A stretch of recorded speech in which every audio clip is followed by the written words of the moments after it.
মমতা ব্যানার্জির দ্বিচারিতার মুখোশ আবার খুলে পড়ল। মমতা ব্যানার্জির মুখ আর মুখোশ নতুনভাবে আবার বাংলার মানুষ দেখতে পেল। মমতা ব্যানার্জি পশ্চিমবাংলার মুসলিম সম্প্রদায়ের মানুষকে কি বলেছিল? দুটো তিনটে কথা বলেছিল, যে ওয়াকফ নিয়ে আন্দোলন করতে হলে দিল্লি যাও, এখানে গুলোগুলি করবেন না, তাহলে আমার থেকে বড় শত্রু হবে না, কিছু কথা।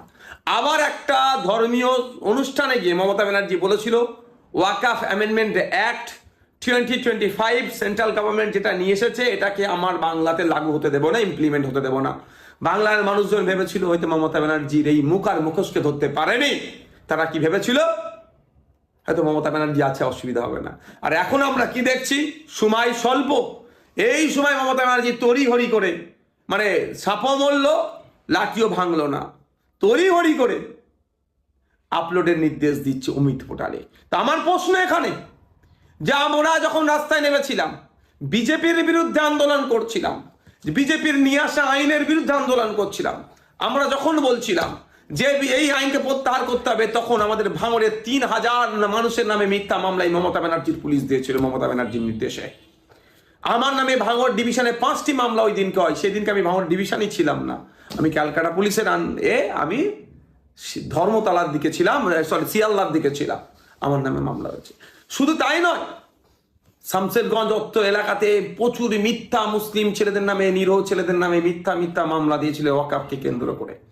অর্থাৎ বিজেপির বিরুদ্ধে আন্দোলন তুমি করছো, তোমার আন্দোলনকে বন্ধ করতে হবে বলেছিল। তখন পশ্চিমবাংলা মুসলমানরা বুঝতে পারেনি আমাদের কথা। আমরা বলেছিলাম এই মমতা ব্যানার্জি কিন্তু আপনাদেরকে নিয়ে দ্বিচারিতা করতে পারে।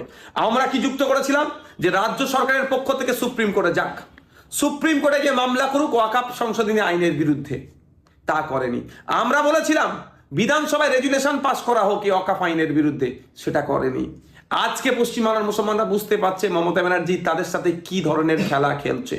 এখনো যদি এরা ঘুম ভাঙে পশ্চিমবাংলার মুসলমানদের, তাহলে আগামী দিন কিন্তু আরো দুরবস্থা হয়ে আসবে।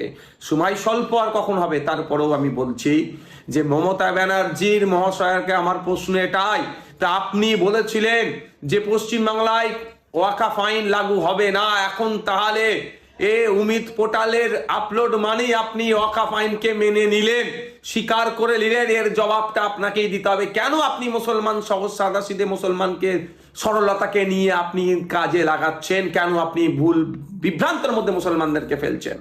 আমার মনে হয় হয়তো কোনো ডিল হয়ে গিয়েছে সেন্ট্রাল গভর্নমেন্টের সাথে, যে এই ধরনের চাকরি চোর, গরু চোর, কয়লা চোর, এখন তো মানুষের চোখও চুরি করে নিচ্ছে এরা।